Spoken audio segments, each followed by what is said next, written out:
शक्तुमिवतित उना पुनन्तो यत्र धीरा मनसा वाचमक्रत। ఓం నమో గణపతయే. మనందరికీ తెలుసునండి, ప్రస్తుతం తెలుగు రాష్ట్రాల్లో తీవ్రంగా చర్చనీయాంశంగా మారినటువంటి ఒక దుర్ఘటన ఏమిటి అనంటే పాస్టర్ ప్రవీణ్ పగడాల అనే వ్యక్తి మరణం. ఈ యొక్క మరణం ఖచ్చితంగా తీవ్రమైనటువంటి సంతాపాన్ని కలిగించేదే. భగవంతుడు వాళ్ళ కుటుంబానికి ఆత్మస్థైర్యాన్ని ఇవ్వాలని, ఈ అకాల మరణాన్ని తట్టుకునేటటువంటి ధైర్యాన్ని ఇవ్వాలని కూడా నేను ప్రార్థిస్తూ ఉన్నాను. ఎందుకు అనంటే 70-80 ఏళ్ల వయస్సు పైబడిన వాళ్ళు మరణించారనుకోండి, ఆ లెక్క వేరు, బాధ ఉంటుంది కానీ తీవ్రమైనటువంటి బాధ ఉండదు. కానీ ఈ విధంగా వయస్సులో ఉన్నటువంటి వాళ్ళు, కుటుంబానికి ఆధారభూతంగా ఉన్నటువంటి వాళ్ళు, అలాగే దైవ వాక్యంతో ప్రజల్లో బాగా ప్రసిద్ధంగా ఉన్నటువంటి వ్యక్తులు మరణించేంత వయస్సు కాదు. అలాంటి వ్యక్తి మరణిస్తే అకాల మరణము అని అంటారు. అకాల మరణాన్ని తట్టుకోవడం అనేది అంత సులభం కాదు. తీవ్రమైనటువంటి మనోవేదన ఉంటుంది. ఆ మనోవేదన నుండి వాళ్ళు బయటపడాలని, భగవంతుడు వాళ్లకు అలాంటి శక్తి ఇవ్వాలని నేను కోరుకుంటూ ఉన్నానండి. నేను ఆయనతో ఎప్పుడూ మాట్లాడలేదు, ఆయన నాకు పరిచయం లేదు, ఫోన్లో కూడా మాట్లాడలేదు. కానీ ఈ అంశం మీద నేను ఎందుకు చర్చిస్తూ ఉన్నాను అనేది మీకు వీడియో చివరికి వచ్చేసరికి అర్థమవుతుందండి. ముందుగా నేను మీకు ఒక ఉపాఖ్యానం ఒకటి చెబుతానండి. మనుషులు ఎలా ఉంటారో చూడండి. యోగవాసిష్టంలో బాలకోపాఖ్యానంలో మనం చూస్తే కనుక ఒక కథ ఉంటుంది, ఒక సంఘటన లాంటిది. తత్వం చెప్పేటటువంటి సందర్భంలో చెబుతారు ఇది. శూన్యనగరం అనే ఒక నగరం ఉంటుంది. శూన్యనగరంలో 3 రాజకుమారులు ఉంటారు. వారిలో 2 పుట్టనే లేదు. 3వ అమ్మ కడుపులో కూడా ఇంకా లేడు, పడలేదు. ఓ రోజు వాళ్ళు సరదాగా ఏం చేశారట, బయలుదేరి ఆకాశంలో ఫల పుష్పభరితాలైనటువంటి మహావృక్షాలు కలిగినటువంటి అరణ్యంలో విహరించారు. విహరించిన తర్వాత 3 నదీ తీరాలకు చేరారు. ఆ 3 నదుల్లోనూ ఒక నది పూర్తిగా ఇంకిపోయింది. మిగతా 2 కూడా ఒక్క చుక్క కూడా నీరు లేదు. ఆ నదుల్లో వాళ్ళు ఏం చేశారంటే దోసెళ్ల కొద్దీ నీళ్లు తాగారు. నీళ్లు తాగిన తర్వాత ఈత కొట్టారు. ఈత కొట్టిన తర్వాత భవిష్యత్తు అనే పేరు కలిగినటువంటి ఒక నగరం, భవిష్యన్ నగరంలోకి ప్రవేశించారు. ప్రవేశించి 3 ఇళ్ళు సంపాదించారు. సంపాదిస్తే ఆ ఇళ్ళు ఎలా ఉన్నాయట, వాటిలో ఒక ఇంటికి అస్సలు గోడలు లేవుట, 2వ ఇంటికేమో స్తంభాలే లేవుట, 3వ ఇల్లు అసలు నిర్మాణమే కాలేదు. 3 రాకుమారులు ఏం చేశారంటే గోడలు లేనటువంటి ఆ ఇంట్లోకి ప్రవేశించారు. ప్రవేశించి 3 పాత్రలు చూశారు. ఆ 3 పాత్రలు ఎలా ఉన్నాయి అనంటే వాటిలో 2 పాత్రలు ముక్క చెక్కలైపోయాయి, 3వది పూర్తిగా చూర్ణమైపోయింది. వాళ్ళు ఏం చేశారంటే చూర్ణమైనటువంటి పాత్రను తీసుకుని 3 పడులు తక్కువగా 3 పడుల బియ్యంతో అన్నం వండారు. ఆ వండినటువంటి అన్నాన్ని నోరు లేనటువంటి బ్రాహ్మణులు వచ్చి సుష్ఠుగా భోంచేశారు అని ఆ ఉపాఖ్యానం చెబుతుందండి. ఈ కథ మీరు విన్నారనుకోండి, మీకు చాలా హాస్యాస్పదంగా ఉంటుంది. కానీ తాత్వికమైనటువంటి కథలు ఇలాగే ఉంటాయండి. బ్రహ్మ సత్యం జగన్మిథ్య అనేటటువంటి ఏదైతే వాక్యం ఉందో దానికి సంబంధించినటువంటిది. శూన్య నగరము అనంటే అసలు నగరమే లేదు. 3 రాజకుమారులు, అందులో 2 పుట్టలేదు, 1 తల్లి కడుపులో లేడు అంటే రాజకుమారులు కూడా లేరు. ఆకాశంలోకి బయలుదేరి వెళ్ళారు. వీళ్ళు అక్కడ మహారణ్యం ఫల పుష్ప వృక్షాలతో ఉన్నటువంటి మహారణ్యంలో వీళ్ళు విహరించారు అనంటే అరణ్యాలు చెట్లు ఇవన్నీ భూమి మీద ఉంటాయి, ఆకాశంలో ఉండవు. ఆ తర్వాత 3 నదుల్లో చేరారు వీళ్ళు, ఎక్కడ ఆకాశంలోనే. ఒక దాంట్లో అసలు నీరు పూర్తిగా ఇంకిపోయింది, మిగిలినటువంటి 2 నదుల్లోనూ కూడా ఒక్క చుక్క కూడా నీరు లేదు. అలాంటి నదుల్లో వీళ్ళు ఏం చేశారట, చక్కగా మంచినీళ్ళు తాగారట, ఈత కొట్టారట. ఆ తర్వాత వాళ్ళు 3 ఇళ్లను చేరడం, అంటే గోడలే లేకపోతే ఇల్లు ఎక్కడుంటాయి, స్తంభాలే లేకుండా ఇల్లు ఎక్కడుంటాయి, అలాంటి ఇళ్లల్లోకి వీళ్ళు చేరారు. నిర్మాణం కూడా కానీ ఇల్లు ఇంకొకటి. చేరిన తర్వాత 3 గిన్నెలు వీళ్ళకి కనిపించాయి. ఆ 3 గిన్నెల్లోనూ కూడా 2 పాత్రలు మొక్క చెక్కలు అయిపోయాయి, ఇంకోటి చూర్ణమే అయిపోయింది. ఏకంగా చూర్ణం అయిపోయిన దాన్ని తీసుకోవడం ఏమిటి, వీళ్ళు అందులో అన్నం వండడం ఏమిటి, నోరే లేనటువంటి బ్రాహ్మణులు వచ్చి భోంచేయడం ఏమిటి. ఇదంతా కూడా విన్నప్పుడు మనకేమనిపిస్తుందంటే లేని దానిని ఉన్నట్లుగా చూపించేటటువంటి ప్రయత్నం చేస్తున్నారు అని అనిపిస్తుందండి. మనకు సనాతన ధర్మంలో ఏదీ శాశ్వతం కాదు కాబట్టి, ఈ క్షణం మనకు కంటికి కనిపిస్తూ ఉన్నటువంటి వస్తువు శాశ్వతం కాదు కాబట్టి, అది భవిష్యత్తులో ఉండదు కాబట్టి మిథ్యావాదం అనేది అలా బయలుదేరింది. ఇది తాత్కాలికంగా ఉంది, మనకు రాత్రి ఏ విధంగా అయితే కల తాత్కాలికమో ఇది కూడా అంతే అని చెప్పడం. అదేవిధంగా ఈ ప్రవీణ్ పగడాల అనే ఆయన యొక్క మృతి ఏదైతే ఉందో దాంట్లో నుండి లేని కథలన్నీ తీసుకొస్తున్నారు, లేని సంఘటనలన్నీ కూడా తీసుకొస్తూ ఉన్నారు. అన్నీ తీసుకుని వచ్చి అన్ని కట్టుకథలు చెప్పి అందరినీ తిట్టి చిట్ట చివరికి హిందువులే ఈయన్ని హత్య చేశారు అని చెప్పేసి నమ్మించే ప్రయత్నం చేస్తున్నారు. ఎవరిని? హిందువులు ఎలాగో నమ్మరు, క్రైస్తవుల్ని నమ్మించే ప్రయత్నం చేస్తున్నారు. తద్వారా క్రైస్తవుల్ని హిందువుల పైకి ఉసికొల్పుతూ ఉన్నారు.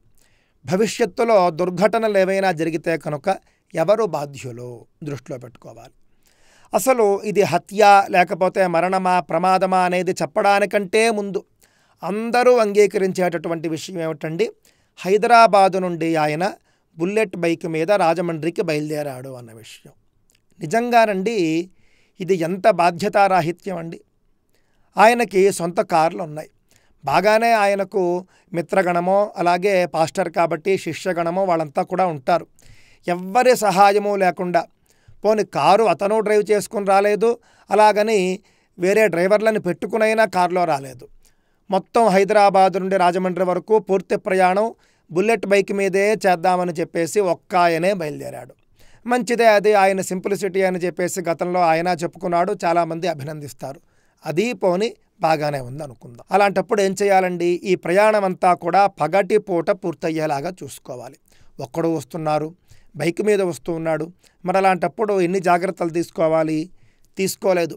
బయలుదేరడం పగలే బయలుదేరినప్పటికీ కూడా ఆ యొక్క ప్రయాణం రాత్రి అయిపోయింది. రాజమండ్రి ఎక్కడైతే ఆయన మరణించాడో ఆ యొక్క ప్రదేశానికి వచ్చేటప్పటికి అర్ధరాత్రి 11:30-12 అయిపోయింది. అలాంటి పరిస్థితి ఎందుకు వచ్చింది? రాత్రి ప్రయాణం ఒంటరిగా బైక్ మీద, అది కూడా హైదరాబాదు నుండి అక్కడ వరకు ఆయన వచ్చి అలసిపోయినటువంటి సందర్భంలో చేయాల్సినటువంటి పరిస్థితి ఎందుకు ఏర్పడింది? ఇంతవరకు మనం ఒక్కసారి ఆలోచించి చూస్తే కనుక ఒంటరిగా రావడం, బైకు పైన అంత పెద్ద ప్రయాణం చేయడం, అంత దూరం ప్రయాణం చేయడం, రాత్రిపూట కూడా అదే బైకు మీద ఒంటరిగా ప్రయాణం కొనసాగించడం, ఇవన్నీ మనం చూస్తే కనుక ఇంతవరకు ఆయన బాధ్యతారాహిత్యం మనకు స్పష్టంగా కనిపిస్తూ ఉన్నదండి. దాని తరువాత ఆయన మరణానికి కారణాలు ఏమిటి అని మనం చూద్దాం. ఇంతవరకు మాత్రం మనకు అర్థమవుతోంది కదండి. అలా మరి ఆయన చేసి ఉండకూడదు కదా, 10 మందికి మంచి మాటలు చెప్పేటటువంటి స్థానంలో ఉన్న ఒక ఆయన అలా ఎందుకు చేశాడు? దీని గురించి ఆలోచించాలి. సరే, తరువాత అందరూ అంటూ ఉన్నారు ఇది హత్య, ఇది హత్య అని చెప్పేసి అందరూ మాట్లాడుతూ ఉన్నారు. సరే, ఇది కాసేపు హత్యే అనుకుందాం మనమండి. ఇది హత్యే అనుకుంటే కనుక హత్యకు కారకులెవ్వరు అని మనం ఆలోచించాల్సి ఉంటుంది కదా. మరి సాక్షాత్తు ప్రవీణ్ పగడాల తన ఫేస్బుక్లో పెట్టినటువంటి పోస్టుల ఆధారంగా మనం విశ్లేషించి చూసినప్పుడు ఆయన ఇద్దరి అంశం ఆయన ఫేస్బుక్లో ఆయన వ్రాసాడండి. మొట్టమొదటి వ్యక్తి షమీ అనేటటువంటి ముస్లిం ముల్లా అనుకుంటాను, ఆయన గురించి మొట్టమొదటగా మాట్లాడాడు ఈయన. ఎందుకు అంటే గతంలో ఇదే ప్రవీణ్ పగడాల మహమ్మద్ ప్రవక్త గురించి మాట్లాడడము, దానికి ముస్లిం సామాజిక వర్గం నుండి తీవ్రమైనటువంటి వ్యతిరేకత రావడం, ఆ షమీ అన్న ఆయన హెచ్చరించడం, కళ్ళు పీకుతాము మొదలైనటువంటి హెచ్చరికలన్నీ కూడా చేశాడు ఆయన. వాటికి సమాధానంగా మళ్ళీ ఇదే ప్రవీణ్ పగడాల ఫేస్బుక్లో ఏం రాశాడు ఈయన, నన్ను మీరేం చేయకండి, నా పైన జిహాదు ప్రకటించకండి, నేను క్షమాపణ చెబుతాను, ఇవన్నీ ఫేస్బుక్ పోస్టులు పెట్టి తరువాత ఈయన క్షమాపణ కూడా చెప్పాడు. కావున ఈ విధంగా ఒకవేళ హత్య జరిగితే కనుక దీనికి సంబంధించినటువంటి మూలం, దీనికి సంబంధించినటువంటి పాజిబిలిటీస్ అంటారు, ఈ విధంగా అవ్వవచ్చు అని మనం ఊహించగలిగినటువంటి ఆధారాలు మొట్టమొదట షమీ అనేటటువంటి ముస్లిం సామాజిక వర్గానికి సంబంధించినటువంటి వ్యక్తి విషయంలో మనకు తెలుస్తూ ఉన్నాయి. సరే, అది పక్కన పెట్టేసేయండి. ఇక రెండవ అంశం, రెండవ వ్యక్తి ఎవరు అనంటే కనుక రంజిత్ తోఫర్ అనేటటువంటి ఒక పాస్టర్నే ఉద్దేశించి ఈయన ఇంకొక పోస్టర్ పెట్టాట. ఏమని? ఇది నేను ఫేస్బుక్లో కూడా చూశానండి, అటా కాదు నిజం. ఏమిటి అనంటే కనుక చర్చిలో నా గురించి ఆయన చెప్పాట కదా, ఏమని, నా తల తీసుకురమ్మని, నా తల తీసుకువస్తే కనుక తాయిలాలు ప్రకటిస్తాను అని చెప్పాట కదా అని కూడా ఇదే ప్రవీణ్ పగడాల పోస్ట్ కూడా చేశాడండి. తద్వారా మనకేమర్థమవుతూ ఉన్నది, ప్రవీణ్ పగడాల అనేటటువంటి వ్యక్తికి సంబంధించి మరణానికి సంబంధించిన వార్నింగ్లు, డెత్ వార్నింగ్స్ అంటారు. ఈ డెత్ వార్నింగ్లు ఏవైతే ఉన్నాయో అవి షమీ అనే వ్యక్తి నుండి వచ్చాయి, రంజిత్ తోఫిర్ అనేటటువంటి పాస్టర్ నుండి కూడా వచ్చినట్లుగా ఈయన ఫేస్బుక్ పోస్టుల ద్వారా మనకు అర్థమవుతూ ఉన్నది. ఒకవేళ హత్య అయితే కనుక వీళ్ళిద్దరినీ కదా ముందు విచారించాలి. ఒక ఆయన బయలుదేరంటాడు, ప్రజలని ఇష్టానుసారము తప్పుదారి పట్టిస్తూ ఉన్నటువంటి అజయ్ బాబు అనేటటువంటి పాస్టర్ అంటాడు, రంజాన్ మాసంలో ముస్లింలు ఎవరూ కూడా ఇలాంటి పనులు చేయరు కాబట్టి హిందువులే. మరి రంజిత్ తోఫిర్ సంగతి ఏంటి? అసలు ఇంకా మనకు అనుమానం రావాలి. రంజిత్ తోఫిర్ అనేటటువంటి వ్యక్తి ఏ విధంగా తల తీయడము అనేటటువంటి మాట మాట్లాడాడు కాబట్టి ఆయన మీదకు ఎక్కడ వస్తుందో అని, ఆయన పేరు ఎక్కడ చర్చల్లో చేరుతుందో అని చెప్పేసి ఆయన తరపున ఈ అజయ్ బాబు వకాల్తా పుచ్చుకొని ఇష్టానుసారమో మాట్లాడుతూ ఉన్నాడా? ఈ విధంగా మొత్తం జరిగిందంతా కూడా హిందువుల మీద రుద్దే ప్రయత్నం చేస్తూ ఉన్నాడా అని మనకు సందేహం వస్తూ ఉన్నదండి. ముందుగా ఈ ఇద్దరితో మాట్లాడాలి పోలీసులు. ఒకవేళ హత్యా ప్రయత్నం లేకపోతే హత్య అని చెప్పేసి అంటున్నారు కదా వీళ్ళు, వాళ్ళ మాటే తీసుకుని మొట్టమొదట రంజిత్ తోఫిర్ని విచారించాలా వద్దా, ఆ షమీ అన్న ఆయన్ని విచారించాలా వద్దా, ఆ తర్వాత హిందువులకు సంబంధించి ప్రవీణ్ పగడాల మరణించడానికి ముందు ఏ విధమైనటువంటి వ్యాఖ్యలు కానీ పోస్టులు కానీ ఉన్నాయా చూపించమనండి. లేవు. కానీ ఉద్దేశపూర్వకంగా హిందువుల పైన ఈ యొక్క మరణాన్ని రుద్దే ప్రయత్నం చేస్తూ ఉన్నారు. నగరం మిథ్య, మనుషులు మిథ్య అన్నట్లుగా అక్కడ ఏమీ జరగకుండా జరిగినట్లు చూపిస్తూ ఉన్నారండి. ఇంకా అనేక అంశాలు ఇందులో మనం చర్చిస్తే కనుక ఏమంటూ ఉన్నారు, ఆయన రోడ్డుకు పక్కగా పడిపోయినప్పుడు మృతదేహాన్ని చూడడానికి వెళ్ళినప్పుడు ఆ మనిషి మీద బైకు పడిపోయింది. ఇలాంటి బైక్ యాక్సిడెంట్స్లో మనిషి మీద బైకు పడడం అనేది సాధ్యమా అని చెప్పేసి తెగ ప్రశ్నించేస్తున్నారు వీళ్ళంతా మేధావులు. మరి ఎక్కడి నుంచి వచ్చారో తెలియదండి. నేను ఇలాంటి బైక్ యాక్సిడెంట్కి సంబంధించి గ్రోక్తో కొంత సంభాషించడం జరిగిందండి. ఈ గ్రోక్ అనేది ఎలన్ మస్క్కు సంబంధించింది. ఆయన క్రైస్తవుడే. ఆయన క్రైస్తవ మతాన్ని ఆచరించేటటువంటి వాడు. ఆయనే తయారు చేయించినటువంటి గ్రోక్లో మనం చూసుకున్నప్పుడు నేను అడిగిన ప్రశ్న, ఏదైనా ఒక బైక్ యాక్సిడెంట్ అయితే మనిషి కింద పడి మనిషి మీద బైకు పడే అవకాశం ఉందా అని అడిగానండి. అడిగినప్పుడు నాకు సమాధానం ఏమొచ్చింది, అవును, ఒక బైక్ యాక్సిడెంట్లో మనిషి కింద పడి ఆపై బైకు మనిషి మీద పడేటటువంటి అవకాశం ఖచ్చితంగా ఉంది. ఇది ప్రమాదం యొక్క తీవ్రత, బైకు వేగం, రోడ్డు పరిస్థితులు మరియు రైడర్ ఎలా పడ్డాడు అనే దానిపైన ఆధారపడి ఉంటుంది. ఉదాహరణకు ఒక వైపు నుండి ఢీకొన్నప్పుడు లేదా బైకు అదుపు తప్పినప్పుడు రైడర్ ముందుగా రోడ్డు పైన పడతాడు. అంటే ఢీకొన్నప్పుడు కానీ లేదా బైకు అదుపు తప్పినప్పుడు కానీ దృష్టిలో పెట్టుకోవాలి. బైకు అదుపు తప్పినప్పుడు రైడర్ ముందుగా రోడ్డు పైన పడవచ్చు, ఆ తర్వాత బైకు అతని పైన పడేటటువంటి సందర్భం ఏర్పడవచ్చు. ఇటువంటి సంఘటనలు సాధారణంగానే జరుగుతాయి మరియు గాయాల తీవ్రతను కూడా పెంచుతాయి అని చెబుతోన్నది. అయితే ఇది ప్రతి యాక్సిడెంట్లోనూ జరుగుతుందని కాదు. కొన్నిసార్లు రైడర్ బైకు నుండి వేరుగా పడవచ్చు మరియు బైకు వేరే దిశలో కూడా వెళ్ళవచ్చు అని గ్రోక్ చెప్పింది. నేనన్నాను ఇంకా వివరించమని అడిగానండి. అప్పుడు ఒక బైకు యాక్సిడెంట్లో మనిషి కింద పడి బైకు మనిషి మీద పడే అవకాశం ఉండటం వెనుక కొన్ని నిర్దిష్ట పరిస్థితులు మరియు భౌతిక సూత్రాలు పనిచేస్తాయి. దీన్ని మరింత వివరంగా చూద్దామని చెప్తూ ప్రమాదం యొక్క రకం, బైకు ఏదైనా వాహనమో లేకపోతే ఏదైనా అడ్డంకినో ముందు నుండి ఢీకొంటే కనుక రైడర్ ముందుకు వేగంగా పడిపోయే అవకాశం ఉంటుంది, ఇనర్షియా లేదా జడత్వం కారణంగా. ఈ సందర్భంలో బైకు కూడా అదే దిశలో పడిపోతూ రైడర్ మీదకు వచ్చేటటువంటి ఛాన్స్ ఎక్కువ. ఇక రెండవది పక్క నుండి ఢీకొనడం. ఒక వాహనం బైకును పక్క నుండి ఢీకొంటే కనుక రైడర్ ఒక వైపుకు పడవచ్చు మరియు బైకు కూడా అతని మీద పడేటటువంటి అవకాశమే ఉంటుంది, ముఖ్యంగా బైకు బ్యాలెన్స్ కోల్పోయి అదే దిశలో వాలితే. మూడవది చెబుతూ ఉన్నారు చూడండి, స్కిడ్డింగు లేదా అదుపు తప్పడం. జారుడుగా ఉన్నప్పుడు లేదా బ్రేక్ వేసినప్పుడు బైకు స్కిడ్ అయితే కనుక రైడర్ మరియు బైకు రెండూ ఒకేసారి జారిపడవచ్చు. ఈ సమయంలో బైకు రైడర్ కింద ఉండవచ్చు లేదా రైడర్ కింద పడిన తర్వాత రైడర్ మీదకి కూడా బైకు పడవచ్చు అని చెబుతూ ఉన్నారు. ఈ మూడవ అంశం ఏదైతే ఉందో స్కిడ్డింగు లేదా అదుపు తప్పడం అనేటటువంటిది, ఇది మనకు స్పష్టంగా అర్థమవుతూ ఉన్నదండి. సీసీ ఫుటేజ్లు వీళ్ళంతా చూపిస్తూ ఉన్న దాంట్లో బైకు మీద వెళుతూ ఉన్నవాడు హఠాత్తుగా పడిపోయినట్లు ఉంది. అంటే స్కిడ్ అయింది, అదుపు తప్పింది అని అర్థమవుతూ ఉన్నదండి. తద్వారా ఇందులో స్పష్టంగా ఏమర్థమవుతూ ఉన్నది, ఆ విధంగా జరిగితే కనుక మనిషి ముందు పడిపోతాడు, ఆ తర్వాత బైకు ఆ మనిషి మీద పడే అవకాశం ఉంది అని చెప్పేసి చెబుతూ ఉన్నారండి. ఇంకా ఇందులో అనేక పరిస్థితులు మనం చూడాల్సి ఉంటుంది. సాధారణంగా బైకుల యొక్క బరువు ఏమిటి, అలాగే డిజైనింగ్ ఎలా ఉంది అని చెబుతూ, సాధారణ బైకులు 125 కేజీల నుండి 200 కిలోల వరకు చాలా బరువుగా ఉంటాయి. కానీ దృష్టిలో పెట్టుకోండి, రాయల్ ఎన్ఫీల్డ్ బైకు 210 కేజీల కంటే ఎక్కువ ఉంటుంది. కావున చాలా బరువు ఉన్నటువంటి బైకు. ప్రమాదంలో బైకు అదుపు తప్పినప్పుడు గురుత్వాకర్షణ శక్తి కారణంగా అది కిందకు పడిపోతుంది. ఒకవేళ అప్పటికే కనుక రైడర్ కింద పడి ఉంటే కనుక బైకు అతని మీద పడేటటువంటి అవకాశం సాధారణంగానే ఉంటుంది.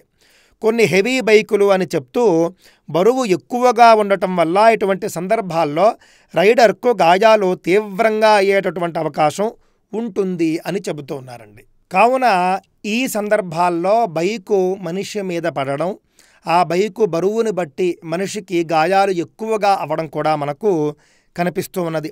ఇంకా చాలా విశ్లేషణ చేసింది, వీడియో మరీ పెద్దదవుతుందని నేను చెప్పటం లేదు. రైడరు బైకుపై ఎలా కూర్చున్నాడు, ఇతర అనేక కారణాలు కూడా ఇందులో పనిచేస్తాయి అని చెప్పేసి, ఈ సందర్భంలో ఈ సంఘటన జరిగినప్పుడు మనిషి మరణించేటటువంటి అవకాశం ఉందా అని నేను అడిగానండి. ఈ స్థితిలో మరణించే అవకాశం ఉందా అని. అవును, బైక్ యాక్సిడెంట్లో మనిషి కింద పడి బైకు మనిషి మీద పడితే కనుక మరణించేటటువంటి అవకాశం ఖచ్చితంగా ఉంది. కానీ అది కొన్ని నిర్దిష్ట అంశాలపై ఆధారపడి ఉంటుంది. ఈ పరిస్థితి ప్రాణాంతకం కావడానికి గల కారణాలు మరియు దాని సంభావ్యతను వివరంగా చూద్దామని చెప్తూ, గాయాల తీవ్రత, తలకు గాయం అంటే ఒకవేళ బైకు రైడర్ మీద పడినప్పుడు తలపై బలంగా దెబ్బ తగిలితే మెదడు గాయం లేదా పుర్రి విరిగే అవకాశం ఉంటుంది. హెల్మెట్ లేకపోతే ఇలా జరుగుతుంది అని చెప్పడం జరిగింది. హెల్మెట్ ఉంది కాబట్టి అలా జరగలేదు. రెండో సాధ్యత ఏమిటట, ఛాతీ లేదా కడుపుపై ఒత్తిడి. బైకు మనిషి మీద పడ్డప్పుడు 210 కేజీల బరువు ఉన్నటువంటిది, ఇందులో కేవలం 150 నుండి 200 కేజీలు లేదా అంతకంటే ఎక్కువనే చెప్పడం జరిగింది, కానీ 210 కేజీలు ఉంటుందండి. ఒకవేళ ఛాతీ లేదా కడుపు పైన అంత బరువు ఉన్నటువంటి బైకు పడితే కనుక అంతర్గత అవయవాలు, ఊపిరితిత్తులు, గుండె, కాలేయం ఇవన్నీ కూడా దెబ్బతినవచ్చు. ఇది రక్తస్రావము లేదా శ్వాస తీసుకోలేనటువంటి పరిస్థితికి దారి తీయవచ్చు. బైకు మెడపై పడితే కనుక వెన్నెముక లేదా శ్వాసనాళము దెబ్బతిని మరణం సంభవించవచ్చు అని గురువుకు చెబుతూ ఉన్నదండి. దాని తర్వాత ఇంకా మళ్ళీ అనేక సాధ్యతలన్నీ కూడా చెబుతూ, ప్రమాదం జరిగిన వెంటనే వైద్య సహాయం అందకపోతే అనే మాట కూడా మనం గుర్తుంచుకోవాలి. అంతర్గత రక్తస్రావము లేదా శ్వాస ఆడకపోవడం వల్ల మరణం సంభవించవచ్చు. ఆయన అర్ధరాత్రి పడ్డాడు. పడ్డ వెంటనే ఎవరూ చూడలేదు కదండి, తెల్లవారుజాము వరకు, ఉదయం దాకా అనుకుంటాను 8 వరకు ఎప్పుడో, అప్పటి వరకు ఎవరూ గుర్తించలేదు అని చెప్పేసి తెలిసింది.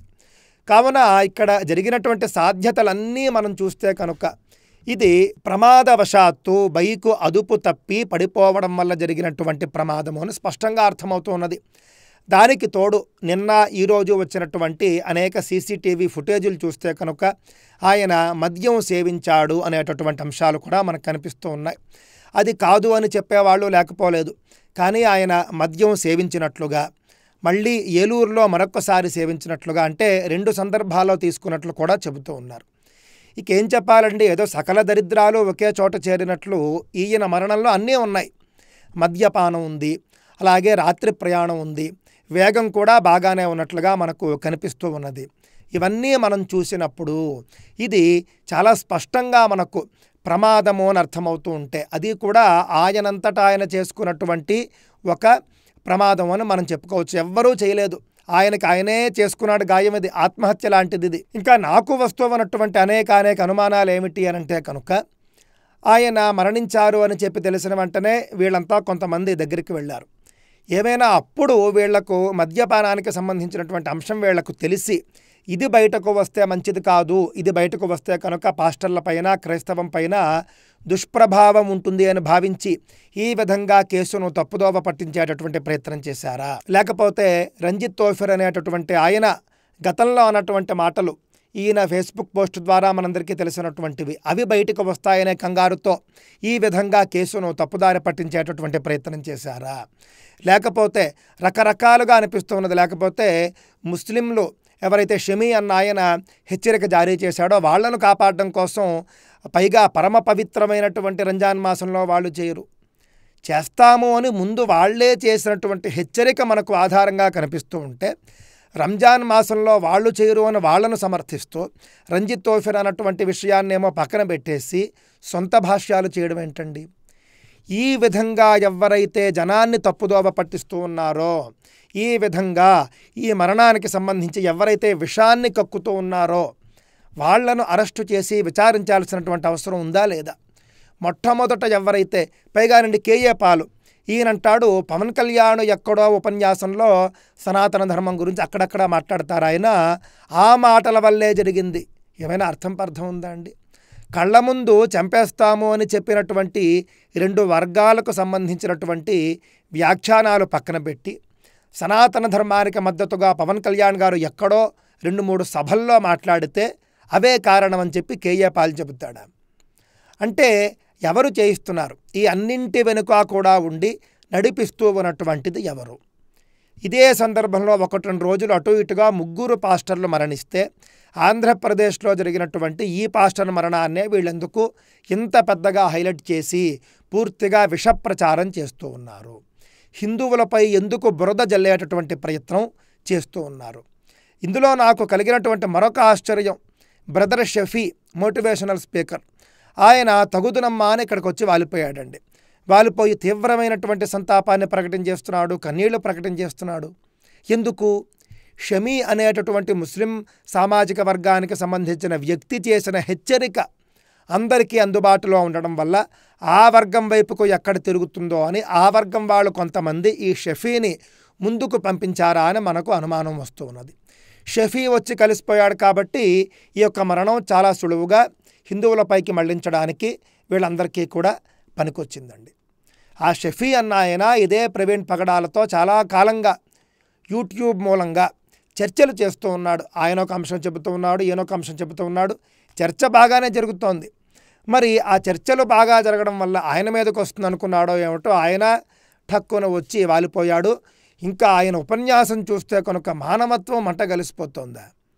మరి మానవత్వం మంట గలిసిపోయే కదా షమీ వ్యాఖ్యానించాడు, కళ్ళు పీకేస్తాం, పదవులు పీకేస్తామని. నువ్వు వెళ్ళి నీ మోటివేషనల్ స్పీచ్ ఇవ్వవలసింది ఎవరికి? మీ వర్గం వాళ్లకు కాదా? ఒక మనిషి ఆ విధంగా మాట్లాడితే సమాధానం చెప్పడమో సున్నితంగా హెచ్చరించడమో మానేసి కళ్ళు పీకేస్తాం, పెదవులు పీకేస్తాం, పెదవుల్ని కూడా చీల్చి చెండాడతామని చెప్పేసి రాక్షస ప్రవృత్తితో హెచ్చరిక చేస్తే ఆ విషయాలన్నీ పక్కన పెట్టేసి ఈ షఫీ, అజయ్ వీళ్ళిద్దరూ కలిసి హిందువుల మీద ఈ యొక్క మరణాన్ని రుద్దే ప్రయత్నం చేస్తూ వచ్చారండి. కానీ నిజం నిలకడ మీద తెలుస్తుంది అన్నట్లుగా స్పష్టంగా కొన్ని రోజులు గడిచింది, కానీ అన్ని విషయాలు కూడా ఒక్కొక్కటిగా బయటకు వస్తూ ఉన్నాయి. విజయవాడలో మహానుభావుడు ఒక ఆయన, ట్రాఫిక్ ఎస్ఐ అనుకుంటాను, సుబ్బారావు గారు, ఆయన చెప్పాడు, ఆయన ఇక్కడికి వచ్చారండి, అప్పటికే బైకు కొంత డ్యామేజ్ అయి ఉంది, నేనే ఏదో కొంచెం దానికి మళ్ళీ ఏర్పాటు చేశాను, ఆయన మాట్లాడే స్థితిలో లేడు, ఈ స్థితిలో నేను వెళ్ళవద్దని చెప్పాను, ఆయన మద్యపానం చేసి ఉన్నాడు, ఈ స్థితిలో ప్రయాణం చేయడం మంచిది కాదని చెప్పాను, అయినా కూడా వినిపించకుండా వెళ్ళారు అని చెప్పేసి ఆయన చెప్పాడు. ఇన్ని ఆధారాలు మనకు కళ్ళ ముందు కనిపిస్తూ ఉంటే కనిపించనివి, నేను ఇందాకెందుకు బాలకోపాఖ్యానం మీకు చెప్పానంటే, ఆ మనిషి మీద అంటే ప్రవీణ్ పగడాల మృతదేహం మీద ఎవరివో ఫుట్ ప్రింట్స్ ఉన్నాయి అని చెప్పేసి వీళ్ళు కథలు అల్లారు. మొన్న మీరు ఎస్పీ గారి ప్రెస్ కాన్ఫరెన్స్ చూడండి, ఫుట్ ప్రింట్స్ ఏమీ లేవు. ఎవరో అది సోషల్ మీడియాలో పుట్టించారు, అది కలిపి యాడ్ చేసి దాన్ని సృష్టించి పూర్తిగా సోషల్ మీడియాలో సర్క్యులేట్ చేశారు అని అర్థమవుతూ ఉన్నది. మరొక కొన్ని పేజెస్లో చూస్తే కనుక ఇదిగో ఇలా జరిగింది హత్య అని చెప్పేసి కొన్ని తమిళనాడులో ఎక్కడో ఎప్పుడో జరిగినటువంటి సంఘటనలను ఇప్పుడు జరిగినట్లుగా తీసుకుని వచ్చి సీసీ ఫుటేజెస్ చూపిస్తూ ఉన్నారు. ఇవన్నీ కూడా చేసి ఇన్ని విధాలుగా విషప్రచారం చేసి వీళ్ళు ఏం చేస్తున్నారు అని అంటే, హిందువులకు సంబంధం లేనటువంటి ఒక అంశాన్ని హిందువులపై రుద్దే ప్రయత్నం చేస్తూ ఉన్నారు. నేను ఈ వీడియో చేయడానికి కారణం ఏంటంటేనండి, పాస్టర్ అజయ్ బాబు మరియు బ్రదర్ షఫీ వీళ్ళిద్దరూ కలిసి మీరు మేము అంటే ముస్లింలు క్రైస్తవులు ఇద్దరూ కలిసి ఉందాము, ఇద్దరికీ కూడా తండ్రి అబ్రహామే కాబట్టి అబ్రహామిక్ మతాలు మనిద్దరం కలిసి ఉందాం, వేరే వాళ్ళ అంతు చూద్దాం అన్నట్లుగా వాళ్ళిద్దరూ మాట్లాడుకున్నారు. ఈ బ్రదర్ షఫీ ఇంతకాలము కూడా మోటివేషనల్ స్పీకర్ అనే ముసుగులో ఉన్నాడు, మతవాదిగా ఇప్పుడు మారాడండి. మతవాదే కానీ ఇప్పుడు ముసుగు కూడా తీసేశాడా ఆయన? తీసేసి ఆయన చెప్పాల్సిన అవసరం లేదా? నిజంగా మోటివేషనల్ స్పీకర్ అయితే మాత్రం నిజంగా ఏం జరిగిందో చెప్పాలి. చెప్పడం మానేసి ఇది హత్యే అన్నట్లుగా ఆయన కూడా ఇంటర్వ్యూలు ఇవ్వడం మొదలుపెట్టాడండి. ఎవరైతే ఆధారాలు లేకుండా నోటికొచ్చినట్లు హత్య అని చెప్పారో వాళ్ళందరినీ కూడా విచారించాలి పోలీసులు. విచారించి నిగ్గు తేల్చాలి ఎందుకు అబద్ధాలు ఆడారని చెప్పేసి. అంతేకాదండి, ఎన్ని ఆధారాలు చూపించినా కూడా చాలామంది పాపం సాధారణ క్రైస్తవులకు తెలియదు. ఇలాంటి పాస్టర్లు ఏం చెబితే అదే వాళ్ళు వింటారు. ఇది నిజంగా హత్యే అని అందరూ నమ్మి వాళ్ళు పాపం వచ్చి కామెంట్లు చేసేస్తూ ఉన్నారు. మద్యం తాగాడన్నా ఒప్పుకోవటం లేదు, 2-3 సార్లు ముందే ప్రమాదం జరిగింది అన్నా ఒప్పుకోవటం లేదు, ఏం చెప్పినా కూడా ఒప్పుకోవటం లేదు. కానీ వీళ్ళు మొదటి నుండి చెప్పినటువంటి అబద్ధాల ప్రభావం వాళ్ళ మీద తీవ్రంగా ఉండడం వల్ల వాళ్ళంతా కూడా ఈ విధంగా ఉన్నారు. కానీ సత్యం ఏమిటి అనేది భగవంతుడికి తెలుసు. నిజం ఏమిటి అనేది నిలకడ మీద తెలుస్తుంది. హిందువులు ఎప్పుడూ కూడా చర్చతోనే గెలిచారు తప్ప ఈ విధమైనటువంటి వ్యవహారాలతో కాదు. చర్చలు చేస్తారు హిందువులు, సంతాపాన్ని ప్రకటిస్తారు, బాధపడతారు. ఆ వ్యక్తి ఉంటే బాగుండేదే, మరింత చర్చ జరిగేది కదా అని. ఆయన జీవించి ఉన్నప్పుడు రాముడి మీద సీత మీద అనేక మాటలు మాట్లాడాడు, ఎవరూ కాదంటం లేదు. సరే, ఆయన మరణించాడు, ఇంక దాని గురించి మనం మాట్లాడడం ఎందుకు? అలా ఇంకొకరు చేయకండి అని మనం చెప్పగలం తప్ప ఆ వ్యక్తిని ఏమీ అనలేం, లేదా ఈ క్షణంలో ఏమీ అనలేం. భవిష్యత్తులో ఆ విధంగా దేవీ దేవతలను కించపరచకండి అని చెప్పగలం అంతే. కావున హిందువులకు సంబంధం లేనటువంటి దాన్ని స్పష్టంగా 2 ఆధారాలు కనిపిస్తున్నా కూడా ఆ ఇద్దరు వ్యక్తుల్ని కూడా ఈ క్రైస్తవ పాస్టర్లు అజయ్ బాబు, కేఏ పాల్ లాంటి వాళ్ళు విడిచిపెట్టి హిందువుల మీద రుద్దే ప్రయత్నం చేయడం, ఇష్టానుసారము పవన్ కళ్యాణ్ అది ఇది అని మాట్లాడడం, ఇదంతా కూడా చూస్తూ ఉంటే రాజకీయ ప్రేరేపితమైనటువంటి కుట్రగా అనిపిస్తూ ఉన్నది. ఒకవేళ రాజకీయ ప్రేరేపితమైనటువంటి కుట్ర అయితే కనుక దీని వెనుక ఉండి హిందువులపై ఈ విధంగా విషం కక్కిస్తూ ఉన్నటువంటి రాజకీయ పార్టీ ఏది? ఎందుకు ఈ పని చేస్తూ ఉన్నారు? ఆలోచించాల్సినటువంటి అవసరం ఉంది కదండి. ఈ విధంగా మత కలహాలని ఎవ్వరు ఎగదోసినా కూడా తప్పే. సత్యం సత్యమే. ఒక్కసారి మీరంతా కూడా గుండెల మీద చెయ్యి వేసుకుని ఒక్కసారి మీరు ఆలోచించండి, జరిగిందేమిటి అని మీకే అర్థమవుతుంది. స్పష్టంగా గురోక్ చెప్పింది అని అంటే గురోక్ చెప్పింది కాబట్టి నిజమని కాదు. అందులో ఉన్నటువంటి శాస్త్రీయ విశ్లేషణ చూస్తే కనుక బైకు మనిషి మీద పడేటటువంటి అవకాశం ఉంది. 200 కంటే ఎక్కువ కేజీల బైకు, అంత బరువున్న బైకు మనిషి మీద పడ్డప్పుడు లోపల అవయవాలు దెబ్బతిని అంతర్గతంగా తీవ్రంగా రక్తస్రావం అయితే, ఊపిరితిత్తులు దెబ్బతింటే, శ్వాస తీసుకోలేకపోతే, చాలాసేపటి వరకు ఎవరూ కూడా గుర్తించకపోతే మరణించడం సంభవమే అని చెప్పేసి అర్థమవుతున్నది కదండి. ఇందులో మనకు ఎన్నో బాధ్యతారాహిత్యాలు, ఎన్నో సాధ్యతలు కనిపిస్తూ ఉంటే సంబంధమే లేనటువంటి హిందువుల పైన ఇది మోపడం అనేటటువంటిది, హిందువుల్ని క్రైస్తవుల్ని విభజించడం అనేటటువంటిది, ఈ విభజించు పాలించు అనేటటువంటి సిద్ధాంతం, ఒకళ్ళ మీదకు ఒకళ్లను ఎగదోయడం, ఇదంతా కూడా క్షమించరాని నేరం. దయచేసి క్రైస్తవులు కూడా, సాధారణ క్రైస్తవులు కూడా సంయమనం పాటించండి. పాటించి పూర్తిగా ఆవేశంలో ఆలోచిస్తే బుర్ర పనిచేయదు. కొంచెం ప్రశాంతంగా కూర్చుని ఏమి జరిగి ఉండవచ్చు అని అంచనా వేసుకోండి. పోలీసుల పోస్ట్ మార్టం రిపోర్ట్లు కూడా రానివ్వండి, వాళ్ళు చెప్పింది కూడా విందాం. ఆ తర్వాత కూడా ఇదే విధంగా రెచ్చగొట్టే ప్రయత్నాలు చేస్తే ఇది హత్యే, మేము ఎవరు చెప్పినా నమ్మము అని వందలాది మందిని, వేలాది మందిని రెచ్చగొట్టి రోడ్లపైకి తీసుకొచ్చి ఉద్యమాలు చేస్తాము అని అంటే కనుక ప్రభుత్వం వారు కఠినమైనటువంటి చర్యలు తీసుకోవాలి. 144 సెక్షనో అవసరమైతే కర్ఫ్యూనో విధించాలి. విధించి మాత్రమే ఈ యొక్క విషంకక్కుడు కార్యక్రమాన్ని అణచివేయాలి. ఒకవేళ నిజమైతే కనుక మనవాళ్లే మాట్లాడతారు, హిందువులే మాట్లాడతారు, ఇలా జరిగి ఉండవచ్చు అని చెప్పేసి. ఇదంతా కూడా ఏదో కుట్ర జరుగుతోంది, ప్రజల్ని విభజించేటటువంటి కుట్ర జరుగుతోంది, మత కలహాలు రేపేటటువంటి కుట్ర జరుగుతోంది, హిందువుల్లో చైతన్యాన్ని తగ్గించడానికి, హిందువుల్లో చైతన్యం చూసి భయపడినటువంటి కొన్ని వర్గాలు చేస్తున్న కుట్రలాగా ఉంది. ఆంధ్రజ్యోతిలో చూసుకుంటేనండి 31వ తేదీ అంటే ఈరోజు ఉదయం 4:07 వచ్చినటువంటి వార్త చూస్తే విజయవాడలో ఆ 4 గంటలు అని వచ్చినటువంటిది, పాస్టర్ పగడాల ప్రవీణ్ అనుమానాస్పద మృతిపై పోలీసుల దర్యాప్తు ముమ్మరంగా సాగుతోంది. విజయవాడలో 4 గంటల పాటు ఆయన ఆచూకీ తెలియకపోవడంతో అనేక అనుమానాలు వ్యక్తమయ్యాయి. పాస్టర్ ప్రవీణ్ మృతి కేసులో వీడుతున్నటువంటి చిక్కుముళ్ళు విజయవాడకు రాకముందే ఒకసారి రోడ్డు ప్రమాదం జరిగినట్లుగా ఉంది. పగిలినటువంటి బుల్లెట్ హెడ్లైటు, పాస్టర్ చేతికి గాయాలు, గొల్లపూడి పెట్రోలు బంకు వద్దకు చేరే సమయానికి సిబ్బందితో మాట్లాడలేని స్థితిలో చేతితో సైగలు. ఒకవేళ ముందే ఆయన మీద ఎవరైనా దాడి చేసి ఉంటే కనుక అంత పెద్ద పట్టణంలో తెలిసినటువంటి వాళ్ళ ఇంటికి వెళ్ళిపోతాడు, కానీ ఆయన రక్షణ కోరుకుని 10 మందితో కలుస్తాడు, కానీ ఒంటరిగా ఎందుకు వెళ్ళిపోతాడని మళ్ళీని అలా చేయడు కదా. విజయవాడకు ముందే దాడి జరిగి ఉంటే కనుక విజయవాడ నగరంలో బంధువులో మిత్రులో బోల్డు మంది ఉంటారు, వాళ్ళ దైవజనులు ఉంటారు, బోల్డు మంది వాళ్ళ ఇళ్లకు వెళతాడు, వాళ్ళ రక్షణ కోరుకుంటాడు. ఇదేమీ చేయలేదు ఆయన. మళ్ళీ సామాన్యంగానే వద్దని చెబుతూ ఉన్న ట్రాఫిక్ ఎస్ఐ ప్రయాణాన్ని కొనసాగించాడు ఆయన. కావున సిబ్బందితో మాట్లాడలేని స్థితిలో ఆయన చేతితో సైగలు చేశాడు. రామవరప్పాడు రింగ్ సమీపంలో 2వ ప్రమాదం జరిగింది. పక్కన కూర్చోబెట్టినటువంటి ట్రాఫిక్ ఎస్ఐ, ఆటో డ్రైవర్లు. ట్రాఫిక్ బూత్ వద్ద 3 గంటలు నిద్రపోయినటువంటి పాస్టర్. మద్యం మత్తులో వాహనం నడపడం నేరమని పాస్టర్కు ట్రాఫిక్ ఎస్ఐ సుబ్బారావు కౌన్సిలింగు. వెళ్ళొద్దని వారించినా పట్టించుకోకుండా ప్రయాణం. మరి దాడి జరిగితే అతనితోనైనా చెబుతాడు కదండి, చెప్పలేదు. తిరిగి ఏలూరులో మరో మద్యం సీసా కొనుగోలు.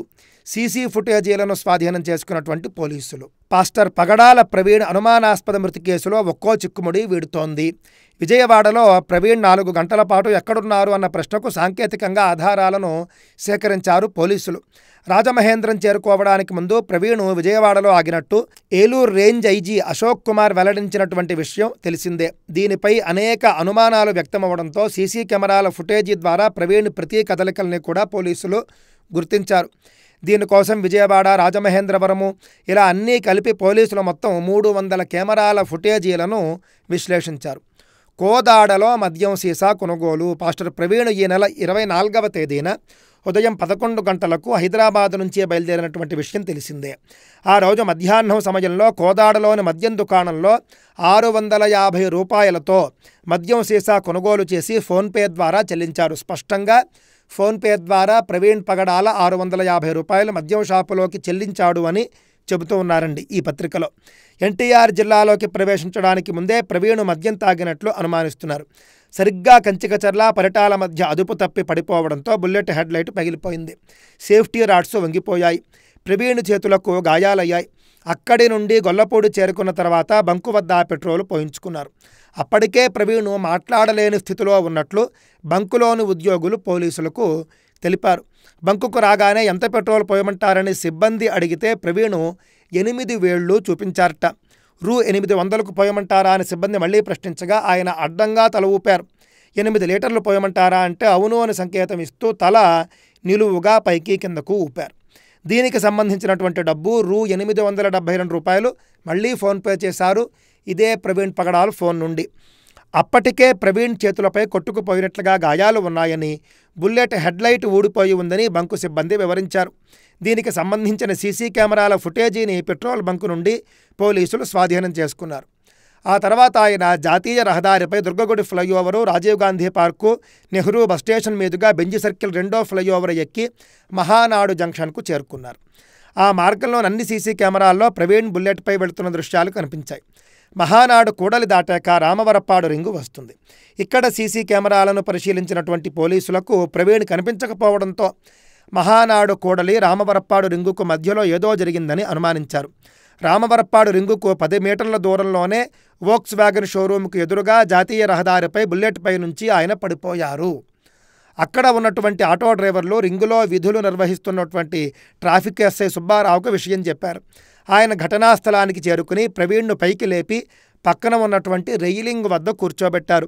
కాసేపటి తర్వాత పాస్టర్ను ఎస్ఐ నెమ్మదిగా నడిపించుకుంటూ బుల్లెట్ను ఆటో డ్రైవర్లు తోసుకుంటూ రింగు వద్ద ఉన్న ట్రాఫిక్ బూత్ దగ్గరకు తీసుకువచ్చారు. ముఖం కడుక్కోవడానికి ఆయనకు ట్రాఫిక్ ఎస్ఐ నీళ్లు కూడా ఇచ్చారు. ఆ తర్వాత బూత్ ఎదురుగా ఉన్నటువంటి గడ్డిలో రాత్రి 8 గంటల 20 నిమిషాల వరకు పాస్టర్ నిద్రపోయారు. నిద్ర లేచాక మద్యం మత్తులో వాహనం నడపడం నేరమని, మంచిది కూడా కాదు అని చెప్పేసి ఎస్ఐ కౌన్సిలింగ్ ఇచ్చారు. ఆ తర్వాత ఇన్నోటల్ హోటల్ పక్కన ఉన్న టీ స్టాల్ వద్దకు తీసుకెళ్లి టీ ఇప్పించారు. టీ తాగిన తర్వాత ప్రవీణ్ బుల్లెట్పై ఏలూరు వైపు బయలుదేరారు. ట్రాఫిక్ ఎస్ఐ వద్దని వారించినా ఆయన ఆగలేదు. ట్రాఫిక్ ఎస్ఐతో కలిసి పాస్టరు టీ తాగడానికి వెళ్లడం, తిరిగి ట్రాఫిక్ బూత్ వద్దకు వచ్చినటువంటి దృశ్యాలు ఇన్నోటెల్ హోటల్ సీసీ కెమెరాల్లో రికార్డయ్యాయి. టోల్గేట్లు దాటుకుని ఏలూరు చేరుకున్నాక అక్కడ టానిక్ వైన్స్లో మద్యం కొని రూ. 350 మళ్లీ ఫోన్పే చేశారాయన. ఈ సీసీ కెమెరా ఫుటేజీను కూడా పోలీసులు స్వాధీనం చేసుకున్నారు. ఇవన్నీ కూడా మనకు ఏమి చెబుతూ ఉన్నాయండి? ఇది పూర్తిగా బాధ్యతారాహిత్యంగా ఆయన చేసినటువంటి బుల్లెట్ ప్రయాణం, బాధ్యతారాహిత్యంగా చట్టవిరుద్ధంగా చేసినటువంటి మద్యపానం చేసి వాహనాన్ని నడపడం, నిర్లక్ష్యం, ఇన్ని కారణాలతో ఒక పాస్టర్ మరణించాడు అని చెబితే కనుక వాళ్ళ మతస్థుల్లో, ప్రజల్లో పాస్టర్ల పైన కానీ ఆ మతం పైన కానీ గౌరవం తగ్గిపోతుందనే ఉద్దేశంతో ఈ విధంగా చేస్తున్నారా అని అనిపిస్తూ ఉన్నది. లేదా రాజకీయ కుట్రో తెలియదు, వేరే కుట్రో తెలియదు. తప్పక మీ అభిప్రాయాలను తెలియజేయండి. మళ్ళీ అవసరమైతే కనుక నేను మరొక వీడియో చేస్తాను. అనవసరంగా హిందువుల పైన దుమ్మెత్తిపోయడం, ఆల్ జజీరా వంటి అంతర్జాతీయ ఇస్లామిక్ ఛానళ్లలో కూడా దీని గురించి రావడం, హిందూ ఉగ్రవాదం లాంటి మాటలు అందులో ప్రయోగించడం, ఈ అంశాలన్నీ కూడా నన్ను ఈ అంశంపై మాట్లాడించడానికి కారణమయ్యాయి అనే విషయాన్ని మీరు దృష్టిలో పెట్టుకోండి. స్వస్తి.